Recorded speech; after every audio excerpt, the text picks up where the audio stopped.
ఈయన కాలయ ఆదాయ సేవల ఎమ్మెల్యే, ఈయన గ్రంథాలయ చైర్మన్ మధుసూదన్ రెడ్డి. వీళ్ళు పోయి పక్కనే షాబాద్లో ఎప్పటిదో అనుకోకూరి ఫోటో ఎప్పటిదో అనుకోకుండా మిత్రులారా, నిన్నటి ఫోటోనే. నిన్న ప్రమాదం జరిగిన తర్వాత పెద్ద పెద్ద మినిస్టర్లే క్యాన్సిల్ చేసుకున్నారు అక్కడ ప్రోగ్రామ్స్ ఉంటే.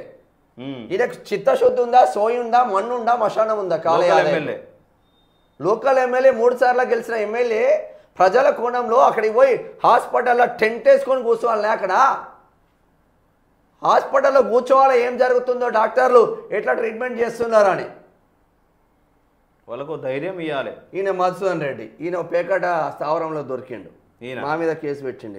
ఈయన గొప్ప వ్యక్తి. మైనాబాద్ లో నా మీద కూడా కేసు అయింది. ఈయనకు గ్రంథాలయ చైర్మన్. ఈయన పేకాట స్థావరంలో దొరికితే ఏం చేసిందంటే అందరు రిపోర్టర్లు అంతా డబ్బులు తీసుకొని వేళ్ళు. ఆదాబ్ హైదరాబాద్ లో సన్నీ మహేష్ ఉండే, నేను క్యూనిస్ లో ఉండే. మేము డబ్బులు తీసుకోలేదు. డబ్బులు తీసుకుని ఉల్టా మా మీద కేసులు పెట్టించండి. నేను ఈ పెద్ద మనిషి చూసుకుందాం, దేక్లింగ్ అంటే దేక్లింగ్ అన్నాం. ఇగో ఇటువంటి క్లోజ్ అయ్యేది. ఇది ఎప్పటిదో ఫోటో అనుకున్నారు మిత్రులారు, నిన్నటిదే. ఇగో ఎంత మంచిగా సార్ ఓపెన్ చేయది జూమ్.